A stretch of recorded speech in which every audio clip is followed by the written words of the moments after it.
Hello guys, welcome back to my channel.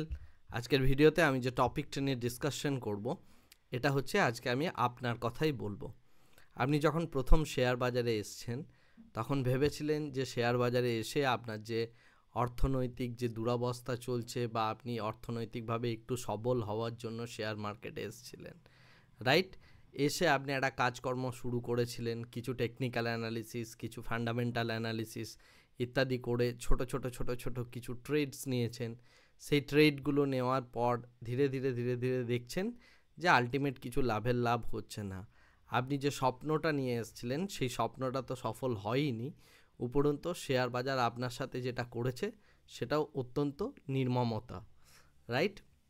আস্তে আস্তে আপনার প্রচুর টাকার লস হয়েছে, লসের পর লস হচ্ছে, কারণ না কাউকে দেখে ইউটিউবে দেখে আপনি ইনফ্লুয়েন্স হয়ে যাচ্ছেন, ইনফ্লুয়েন্স হয়ে তার ভিউজ নিচ্ছেন, বা কোনো একটা শেয়ার যখন আপনি তার মধ্যে ইনভেস্টেড থাকছেন সেই শেয়ারটা যদি 2% বা 5% ফল করে আপনার মধ্যে একটা প্যানিক ফিল হচ্ছে।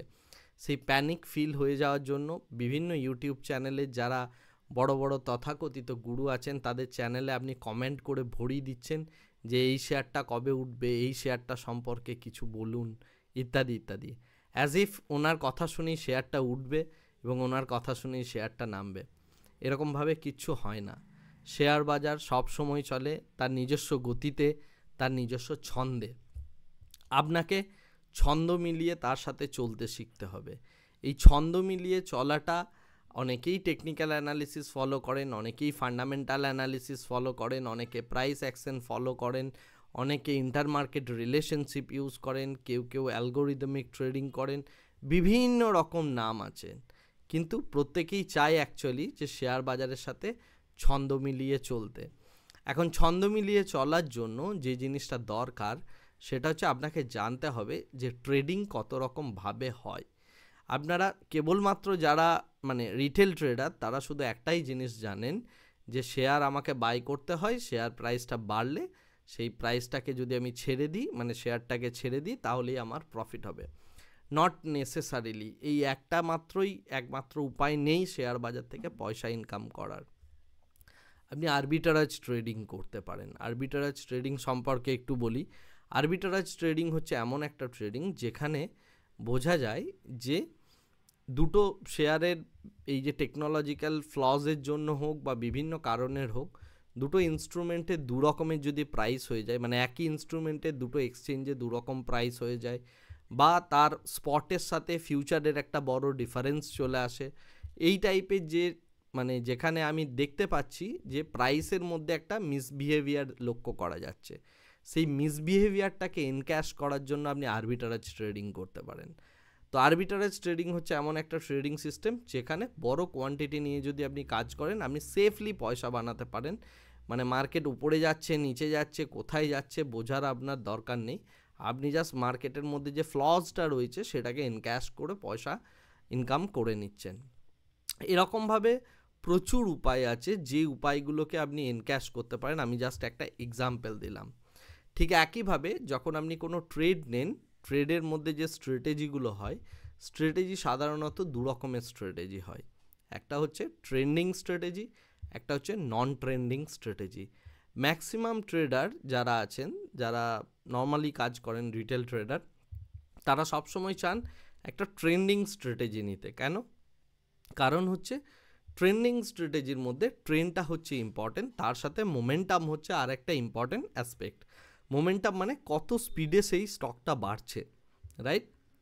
আর নন ট্রেন্ডিং স্ট্র্যাটেজি মার্কেট যদি কোনো একটা জায়গায় ফিক্সড হয়ে দাঁড়িয়ে থাকে তাহলেই আমি পয়সা ইনকাম করব। তার জন্য অপশন আমরা ইউজ করে থাকি, মূলত হচ্ছে straddle, strangle, butterfly, iron condor, iron fly ইত্যাদি যা কিছু আছে আর কি, বিভিন্ন রকম অপশনের যে স্ট্র্যাটেজিগুলো আছে সেই স্ট্র্যাটেজিগুলো অ্যাপ্লাই করে অনেকে নন ট্রেন্ডিং মেথড ইউজ করেন। সবসময় জেনে রাখবেন একটা কথা, যে সমস্ত ট্রেন্ডিং স্ট্র্যাটেজিগুলো আপনার কাছে আসছে সেটা নন ট্রেন্ডিং মার্কেটে আপনাকে লস দেবে, আর যেগুলো ট্রেন্ডিং নন ট্রেন্ডিং স্ট্র্যাটেজি সেগুলো ট্রেন্ডিং মার্কেটে আপনাকে লস দেবে। সুতরাং কোয়েশ্চেনটা এই জায়গায় যে মার্কেটটা কি ট্রেন্ডিং না নন ট্রেন্ডিং, সেইটা যদি আপনি ডিসাইড করতে পারেন সেই অনুযায়ী আপনি কিন্তু ইনভেস্টমেন্ট করতে পারেন বা ট্রেডিং করে পয়সা ইনকাম করতে পারেন। বেশিরভাগ ট্রেডারই তাদের চিন্তাভাবনাটা এই লেভেলের থাকেন না। তারা শুধুমাত্র নিজের ফাইন্যান্সিয়াল বার্ডেনটা থেকে বেরোনোর জন্য, সেটা থেকে মুক্তি পাওয়ার জন্য শেয়ার বাজারকে একটা পথ হিসাবে আপনি দেখার চেষ্টা করেন, এবং এটাই হচ্ছে ফেলিয়ারের সবথেকে বড় কারণ। পুরো ট্রেডিং যে জগৎটা আছে, সেই জগৎটার ব্যাপ্তিটা কত বড়, কোন জায়গাটা আপনার জন্য অ্যাপ্লিকেবল হবে, সেটা আইডেন্টিফাই যতক্ষণ না আপনি করতে পারছেন, ততক্ষণ কিন্তু আপনি পয়সা বিল্ড করতে পারবেন না। আপনি ইন্ট্রাডে স্টক ট্রেডিং থেকে পয়সা ইনকাম করবেন, নাকি আপনি ফিউচার অ্যান্ড অপশন থেকে পয়সা করবেন, নাকি আপনি সুইং ট্রেডিং করবেন, নাকি আপনি কারেন্সি ট্রেডিং করবেন, নাকি আপনি কমোডিটিস ট্রেডিং করবেন, নাকি আপনি ইন্টারমার্কেট রিলেশনশিপ দেখে আপনি ট্রেড করবেন, আপনি অ্যাকচুয়ালি করতে কি চাইছেন সেটাই আপনি জানেন না। শুধুমাত্র কয়েকটা ইউটিউবার তারা এসে আপনাকে কয়েকটা চার্টস দেখিয়ে দেয় এবং বলে দেয় চার্ট যদি আপনি বুঝতে শুরু করেন তাহলেই পয়সা বানাবেন। আপনি সেই জায়গাটাতে মোহিত হয়ে যাচ্ছেন, বা কেউ আপনাকে 2-4টে লাইভ ট্রেডিংয়ের সেশন দিচ্ছে, আপনি ভাবছেন বোধহয় তিনি বিশাল বড় মাপের ট্রেডার এইভাবে ডিসাইডেড হয় না। ট্রেডার সবসময় ডিসাইড হয় হচ্ছে কালমার রেশিও দেখে, যে তার রিটার্ন টু ম্যাক্স ড্রডাউন কত, ইত্যাদি বিভিন্ন রকম কনসেপ্টের মধ্যে আপনাকে ঢুকতে হবে। সেই কনসেপ্টগুলোর মধ্যে থেকে এটা একটা প্রসেস, এই প্রসেসটার মধ্যে থেকে ক্যাপিটাল বিল্ড করাটা শিখতে হবে। যেভাবে আপনি মানে ধীরে ধীরে মনে করুন আপনি একজন ইঞ্জিনিয়ার, বা আপনি একজন ডাক্তার, বা আপনি একজন ব্যবসায়ী, বা আপনি একজন স্কুল টিচার, আপনি যাই হন না কেন, আপনি সেটা একটা প্রসেসের থ্রুতে এসছেন। দীর্ঘদিন ধরে কোনো একটা জায়গায় থেকেছেন, কারোর থেকে শিখেছেন, পড়াশোনা করেছেন, সেই বিজনেসটা বা সেই পার্টিকুলার জায়গাটাকে আপনি জেনেছেন, সেখানে একটা পয়সা ইনভেস্ট করেছেন, সেখানে আপনার টাইম ইনভেস্ট করেছেন, দীর্ঘ সময় থেকে সেই জিনিসটা শিখে তারপরে আপনি ধীরে সেই জায়গাটা থেকে একটা পয়সা ইনকাম করার কথা ভাবছেন। এখানে দুটো জিনিস ইম্পর্টেন্ট, একটা হচ্ছে আপনার ইচ্ছে, আপনি কতটা ইচ্ছে বা উদ্গ্রীব, সেকেন্ড হচ্ছে আপনার কতটা ক্যাপিটাল আছে, আর থার্ড হচ্ছে আপনি কতটা টাইম এখানে দিতে পারেন। অনেকেই আমাকে এই প্রশ্নটা করে থাকেন যে আমার ক্যাপিটাল খুব অল্প, আমি তাহলে কি করব, আমার মাত্র 10,000, 20,000, 25,000 টাকা ইনকাম, আমি কি করব, ইত্যাদি প্রশ্ন আমার ইনবক্সে মানে ভরে আসে প্রায়ই, বা আমার কাছে যারা পার্সোনাল মেসেজ করেন অনেকেই এই প্রশ্নটা করেন। দেখুন, আপনার ইনকাম যদি খুব কম হয়, আপনি যে কাজটা করতে পারেন, আপনি সবসময় একটা জিনিস জেনে রাখবেন, একটা স্ট্যান্ডার্ড বলি, আপনি আপনার ইনকামের 20% আপনাকে সেভিংস করতে হবে ডে ওয়ানে। তাতে যেটাই আপনার ইনকাম হোক না কেন, যদি আপনার 1,00,000 টাকা ইনকাম হয়, 20,000 টাকা সেভিংস, যদি আপনার 20,000 টাকা ইনকাম হয়, 4,000 টাকা সেভিংস। বাকি যে টাকাটা রইলো সেই টাকাটা দিয়ে আপনি সংসার খরচা করবেন, যা করবেন। এই যে 20% ইনকামের কথা বলছি, এই 20% ইনকামটাকে আপনাকে কোনো একটা নির্দিষ্ট জায়গায় সেভ করে রাখতে হবে, যেটা হচ্ছে আপনার ফিউচার ক্যাপিটাল ফর এভরিথিং। এটা যেন আপনার মাথায় থাকে। এছাড়া আপনি আপনার মানে ক্রাইসিস ম্যানেজমেন্টের জন্য কি করবেন সেটা তো আলাদা কথা, এটা হচ্ছে আপনার অ্যাসপিরেশন বিল্ড আপ করবে, আপনি কি করতে চাইছেন ভবিষ্যতে, তার জন্য এই টাকাটা রাখা হবে। এই 20% করে ক্যাপিটাল আপনি জমা করুন, আগামী 2 বছর ধরে, 3 বছর ধরে, 4 বছর ধরে আপনার একটা নির্দিষ্ট অ্যামাউন্ট অফ ক্যাপিটাল জমবে। যার 20,000 টাকা স্যালারি, তিনি 4,000 টাকা করে যদি প্রত্যেক মাসে টাকা জমাতে শুরু করেন, 1 বছরে তার জমে হচ্ছে 48,000 টাকা, 2 বছরে হচ্ছে 1 লক্ষ টাকা, 4 বছরে হচ্ছে তার 2 লক্ষ টাকা, এটা নেট। এরপরে এটা যদি আপনি প্রত্যেক মাসে এসআইপি করে দেন নিফটি বিজে, তাহলে তার একটা অ্যাপ্রিসিয়েশন আছে, সেই অ্যাপ্রিসিয়েশন সমস্ত কিছু মিলে এটা 2.5-3 লাখ টাকা দাঁড়িয়ে যাবে। তো আপনি 4 বছর 5 বছর টাইম নিয়ে আগে একটা ক্যাপিটাল বিল্ড করুন। সেই ক্যাপিটালটা যদি হয়, সেখানে আপনার মার্কেটের একটা অ্যাপ্রিসিয়েশন থাকবে, তার সাথে আপনার নিজস্ব যে জমানো বা টাকা পয়সা সঞ্চয় করার যে মেন্টালিটি, সেই মেন্টালিটিটা তৈরি হয়ে যাবে। এটা হয়ে গেলে কি হবে, আপনার কাছে 5 years 10 years down the line আপনার কাছে একটা টাকা থাকবে। অল্প বয়সী যারা ট্রেডার আছেন তারা আমার এই কথাটার কোনো গুরুত্বই বুঝবেন না। আমি সবসময় সেভিংসের প্রতি প্রচণ্ড গুরুত্ব দিই, যে আপনি ট্রেডিং করুন না করুন, যাই করুন না কেন, আপনার ফাইন্যান্সিয়ালি আপনাকে স্ট্রং থাকার জন্য 20% এভরি মান্থ আপনাকে সেভিংস করতে হবে। এই সেভিংসটা যদি আপনি করতে থাকেন, আপনার জীবনে কখনোই কোনো বার্ডেন আসবে না, বিকজ আপনার কাছে একটা ক্যাপিটাল আসবে। বেসিক্যালি আমি কি করছি, এভরি 5 মান্থস আপনার 6 মান্থসের স্যালারিটা আমি জমিয়ে দিচ্ছি, রাইট?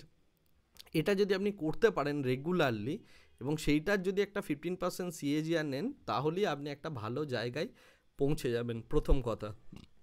দ্বিতীয় কথা হচ্ছে এই ক্যাপিটালটাকে নিয়ে আপনি এরপর ট্রেডিং করতে পারেন। এই যে 5 বছর, 7 বছর, 10 বছর সময়, এই সময়টার মধ্যে আপনি নিজে আগে শেখার চেষ্টা করুন। শেখা বলতে কোনো ইউটিউবারের কাছ থেকে শেখা নয়, কোনো ভালো ট্রেডারের কাছে গিয়ে শিখতে পারেন। আপনি নিজে 5 বছর ধরে মার্কেট অবজার্ভ করে শিখতে পারেন। একটা খাতা পেন নিয়ে বানাতে শুরু করুন, বিভিন্ন NISM এর বইগুলো পড়ুন। যদি আপনি পয়সা ইনভেস্ট না করতে চান, কারোর কাছে না যেতে চান, আপনি যদি প্রচণ্ড স্টাবার্ন মেন্টালিটির হয়ে থাকেন, তাহলে আপনাকে কিচ্ছু করার দরকার নেই, আপনাকে পরিশ্রম করতে হবে। এই পরিশ্রমটা কন্টিনিউয়াসলি করতে শুরু করুন।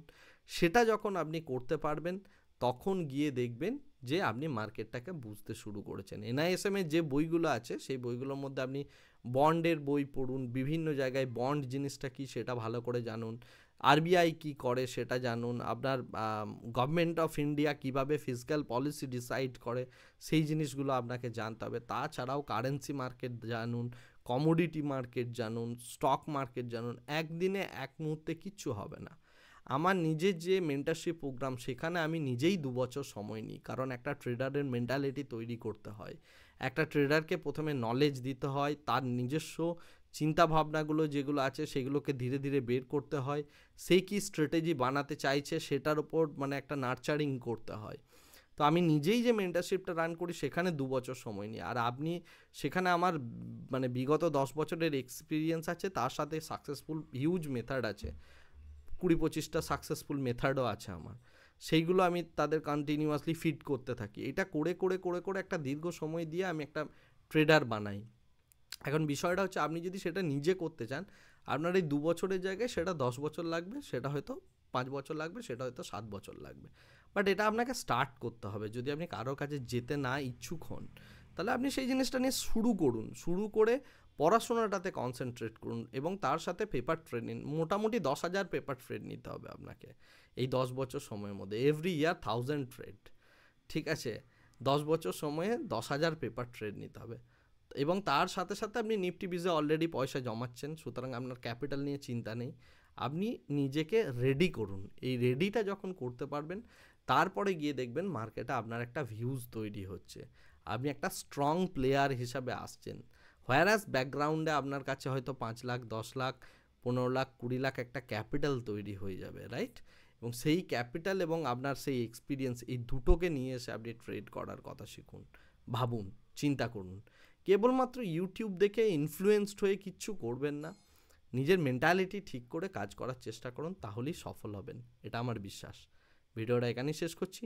Thank you very much. Bye bye, tata.